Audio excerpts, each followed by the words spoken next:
নমস্কার বন্ধুরা, এই মুহূর্তে রয়েছে দেশের সকল কৃষকদের জন্য বিরাট সুখবর।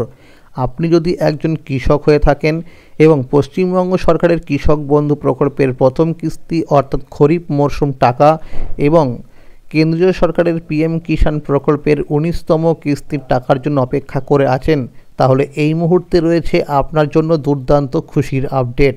তো বন্ধুরা, পিএম কিষাণ প্রকল্পের ১৯তম কিস্তির টাকা এবং কৃষক বন্ধু প্রকল্পের প্রথম কিস্তির টাকা কবে থেকে দেওয়া হবে সেই বিষয়ে জানা গেছে সঠিক আপডেট। এছাড়াও বন্ধুরা, আগামীকাল শুরু হচ্ছে রাজ্য বাজেট। তো এই রাজ্য বাজেটে কৃষকদের জন্য কৃষক বন্ধু প্রকল্পের টাকা বৃদ্ধি করা হতে পারে কি না সেই বিষয়ে সঠিক আপডেট জানানো হয়েছে এই ভিডিওটির মধ্যে। এছাড়াও বন্ধুরা, যে সমস্ত কৃষকরা আলু চাষ করেছেন তাদের জন্য রয়েছে সুখবর। চলুন বন্ধুরা, এবার দেখে নেওয়া যাক কি বলা হয়েছে আজকের এই প্রতিবেদনে। কৃষক বন্ধু প্রকল্পের প্রথম কিস্তির টাকা দেওয়ার তারিখ। পিএম কিষাণ প্রকল্পের ১৯তম কিস্তির টাকার আপডেট। আলু চাষিদের জন্য বিরাট সুখবর। কলকাতা, ৯ ফেব্রুয়ারি ২০২৫ রবিবার। দেশের অধিকাংশ মানুষ এই কৃষিকাজের উপর নির্ভরশীল, আর এই কৃষকদের কথা মাথায় রেখেই রাজ্য সরকার এবং কেন্দ্রীয় সরকার বিভিন্ন প্রকল্পের সূচনা করেছেন। রাজ্য সরকারের বিভিন্ন জনপ্রিয় প্রকল্পগুলির মধ্যে কৃষক বন্ধু প্রকল্প হলো অন্যতম প্রকল্প। এই প্রকল্পের মাধ্যমে কৃষকদের বছরে ২টি কিস্তিতে টাকা দিয়ে আর্থিকভাবে সহায়তা করে থাকে রাজ্য সরকার। অন্যদিকে কেন্দ্রীয় সরকারের তরফে দেশের কৃষকদের পিএম কিষাণ প্রকল্পের মাধ্যমে বছরে ৩টি কিস্তি মিলিয়ে মোট ৬,০০০ টাকা দিয়ে আর্থিকভাবে সহায়তা করে থাকে। রাজ্যের কৃষকদের জন্য বিরাট সুখবর। কৃষক বন্ধু প্রকল্পের ২টি কিস্তির মধ্যে প্রথম কিস্তি হলো খরিফ মরশুম। এই কিস্তির টাকা দেওয়ার সময় হলো এপ্রিল মাস থেকে শুরু করে সেপ্টেম্বর মাস পর্যন্ত, এবং দ্বিতীয় কিস্তি হলো রবি মরশুম। এই কিস্তির টাকা দেওয়ার সময় হলো অক্টোবর মাস থেকে শুরু করে পরের বছরের মার্চ মাস পর্যন্ত এই সময়ের মধ্যে।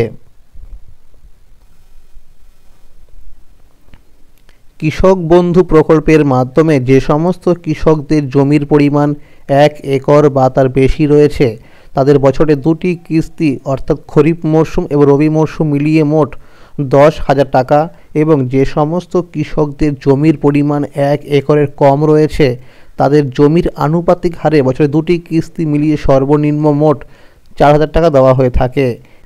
এছাড়াও এই প্রকল্পের নথিভুক্ত ১৮ থেকে ৬০ বছর বয়সের কোনো কৃষকদের অকাল মৃত্যু হলে তার পরিবারের ক্ষতিপূরণ বাবদ ২ লক্ষ টাকা অনুদান দেওয়া হয়ে থাকে। নতুন বছর শুরু হলো, তাই রাজ্যের প্রত্যেকটি কৃষকরা কৃষক বন্ধু প্রকল্পের প্রথম কিস্তি টাকার জন্য অপেক্ষা করছে। ২০২৪ সালের প্রথম কিস্তি অর্থাৎ খরিফ মরশুম টাকা ১৩ই জুন থেকে কৃষকদের অ্যাকাউন্টে দেওয়া শুরু হয়েছিল। বিভিন্ন সূত্র মারফত জানা যাচ্ছে ২০২৪ সালে প্রাকৃতিক দুর্যোগের কারণে কৃষকদের ফসলের অনেক ক্ষয়ক্ষতি হয়েছিল, তাই এই বছরের প্রথম কিস্তি অর্থাৎ খরিফ মরশুম টাকা এপ্রিল মাসের দ্বিতীয় সপ্তাহ থেকে দেওয়া শুরু হবে। কোনো রকম ফাইনাল তারিখ না জানা গেলেও সম্ভাব্য এরকমটা জানা গেছে। অন্যদিকে কেন্দ্রীয় সরকারের পিএম কিষাণ প্রকল্পের ১৯তম কিস্তির টাকা ২৪শে ফেব্রুয়ারি দুপুর ১টা থেকে দেওয়া শুরু হবে। প্রত্যেক কৃষকদের কেওয়াইসি আপডেট করার জন্য অনুরোধ করা হচ্ছে। যে সমস্ত কৃষকদের ১৭ নম্বর এবং ১৮ নম্বর কিস্তির টাকা পেন্ডিং ছিল তাদেরকে টাকা দেওয়া শুরু হয়েছে। যে সমস্ত কৃষকরা জমির পরিমাণ বাড়াতে চায় তাদের ফর্ম জমা নেওয়া শুরু হয়েছে। জমির পরিমাণ বৃদ্ধি করতে হলে নিকটবর্তী ব্লক অফিসে গিয়ে জমির রেকর্ড এবং এর সাথে আধার কার্ড এবং ভোটার কার্ড সহ যোগাযোগ করতে হবে।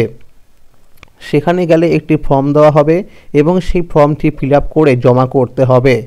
জমা করার 7 দিনের মধ্যে স্ট্যাটাসের ঘরে জমির পরিমাণ বৃদ্ধি হয়ে যাবে।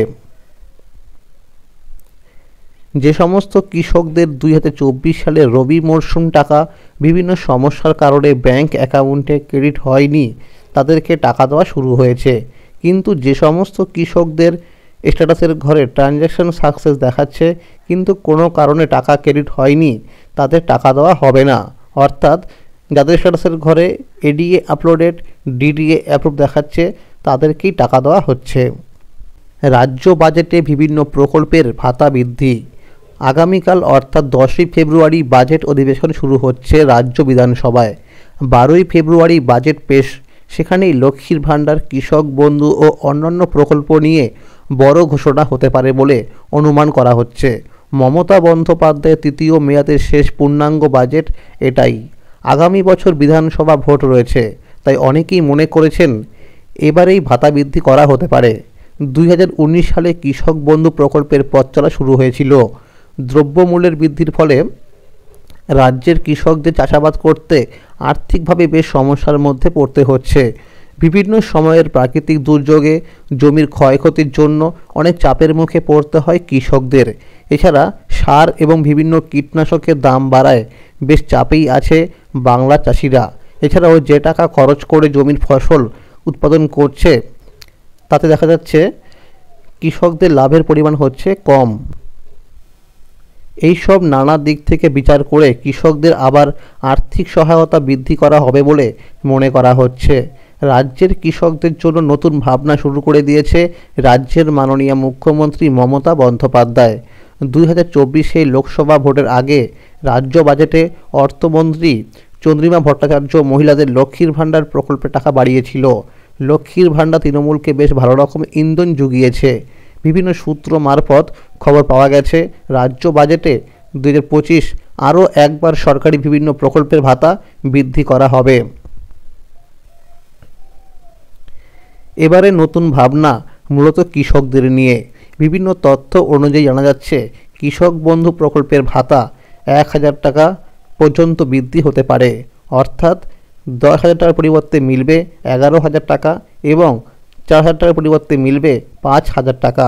নবান্ন থেকে বলা হয়েছে বাংলার কৃষকরা যাতে সুরক্ষিত থাকে তাই আমাদের লাগাতার চেষ্টা চলছে। প্রকল্পে টাকা বৃদ্ধি হলে সকল কৃষকদের মনোবল বৃদ্ধি পাবে, মনোবল বৃদ্ধি পেলেই কৃষিকাজে সাফল্য আসবে। অন্যদিকে লক্ষ্মীর ভাণ্ডার প্রকল্পের ভাতা বৃদ্ধি করা হতে পারে। জানা যাচ্ছে 1200 টাকার পরিবর্তে 2,000 টাকা এবং 1,000 টাকার পরিবর্তে 1,500 টাকা করা হতে পারে। আলু চাষিদের জন্য বড় খবর, কৃষকেরা পাবেন এবার বড়সড় সুযোগ সুবিধা। বস্তা পিছু 10 টাকা অগ্রিম দিতে হবে বন সংগ্রহ করার সময়। এই সমস্ত নির্দেশিকা জারি করে একটি বিজ্ঞপ্তি প্রকাশ করা হয়েছে মালদা জেলা cold storage industry owners association এর পক্ষ থেকে। আলু চাষিদের জন্য বিরাট সুযোগ, হাতছাড়া করলেই লোকসানের মুখে পড়তে হবে আলু চাষিদের। উৎপাদিত আলুর দাম পেতে এই সুযোগ অবশ্যই প্রয়োজন। উৎপাদিত আলু হিমঘরে রাখলে দাম ভালো পাওয়া যায়, তাই প্রতি বছর এই সুযোগ সমস্ত কৃষকেরাই নিয়ে থাকেন। এবারও কৃষকদের জন্য হিমঘরে আলু রাখার সুব্যবস্থা করা হচ্ছে প্রশাসনের পক্ষ থেকে। তবে হিমঘরে আলু রাখতে হলে কিছু নিয়ম নির্দেশিকা অবশ্যই মেনে চলতে হবে। আলুর বন্ড নেওয়ার আগে কৃষকদের টোকন সংগ্রহ অবশ্যই প্রয়োজন। এই টোকেন ইতিমধ্যেই মালদাতে বিলি শুরু হয়েছে। আলু চাষি নন্দ রাজবংশী বলেন, বন্ড নেওয়ার আগে কুপন দেওয়া হচ্ছে, এতে আমাদের খুব সুবিধা হবে। একজন কৃষককে একটি করেই কুপন দেওয়া হচ্ছে। এছাড়াও কী পদ্ধতিতে হিমঘরে আলু রাখার বন্ড বিলি করা হবে, বন্ড নিতে কী কী তথ্য প্রয়োজন, এই সমস্ত বিষয়গুলি জানিয়ে হিমঘর মালিক সংগঠন ইতিমধ্যে বিজ্ঞপ্তি প্রকাশ করেছে। আলু চাষিদের সুবিধার জন্য অগ্রিম সুষ্ঠু ব্যবস্থা গ্রহণ করতে চলেছে মালদহ জেলা cold storage industry owners association. ইতিমধ্যে হিমঘরের মালিকদের মধ্যে একটি বৈঠক হয়, সেই বৈঠকেই একাধিক সিদ্ধান্ত নেওয়া হয়েছে। কী পদ্ধতিতে আলুর বন্ড বিলি করা হবে, হিমঘর কর্তৃপক্ষ উজ্জ্বল সাহা বলেন, কৃষকদের মধ্যে কুপন বিলি করা হচ্ছে। সুস্থভাবে বন্ড যেন সমস্ত কৃষকেরা পান তার জন্য এমন ব্যবস্থা করা হয়েছে। আশা করছি সমস্ত কৃষকেরাই বন্ড পাবেন। মালদহ জেলায় মোট 14টি হিমঘর রয়েছে। মূলত পুরাতন মালদহ ও গাজল ব্লকে জেলার সবচেয়ে বেশি আলু চাষ হয়। মালদহ জেলায় প্রায় 10,000 হেক্টর জমিতে প্রতি বছর আলু চাষ হয়ে থাকে। এই বছরও জেলায় ব্যাপক আলুর চাষ হয়েছে। আলুর বন্ড যেন সুষ্ঠুভাবে বিলি করা যায় সেই বিষয় নিয়ে ইতিমধ্যে উদ্যোগ গ্রহণ করেছেন হিমঘর মালিকেরা। জানা গিয়েছে আলুর বন্ড বিলের আগে কুপন দেওয়া হবে সমস্ত আলু চাষি ও আলু ব্যবসায়ীদের। কুপন থাকলে নির্দিষ্ট দিনে বন্ড পাবেন। কোনো কৃষক বা আলু চাষি কুপন না নিলে বন্ড পাবেন না। 1 ফেব্রুয়ারি মালদহ জেলায় শুরু হয়েছে কুপন বিলি। 15 ফেব্রুয়ারি পর্যন্ত চলবে। পরিবার পিছু একটি করে কুপন প্রদান করা হবে। আলু চাষিদের আবেদনের ভিত্তিতে কুপন বিল করা হবে। কুপনে নির্ধারিত তারিখে বন্ড না নিলে কুপন বাতিল করা হবে। বন্ড নেওয়ার সময় আলু সংরক্ষণকারীদের আধার কার্ড, ভোটার কার্ডের জেরক্স দিতে হবে। বস্তা পিছু 10 টাকা অগ্রিম দিতে হবে বন্ড সংগ্রহ করার সময়। এই সমস্ত নির্দেশিকা জারি করে একটি বিজ্ঞপ্তি প্রকাশ করা হয়েছে মালদা জেলার কোল্ড স্টোরেজ ইন্ডাস্ট্রি ওনার্স অ্যাসোসিয়েশনের পক্ষ থেকে। তো বন্ধুরা, আজকের এই ছিল আপডেট। পরবর্তী আপডেট পাওয়ার জন্য অবশ্যই মনে করে চ্যানেলটিকে সাবস্ক্রাইব করে রাখবেন এবং বন্ধুদের কাছে শেয়ার করে দেবেন। যদি এই ভিডিওটি ভালো লাগে অবশ্যই লাইক করে দেবেন। ধন্যবাদ।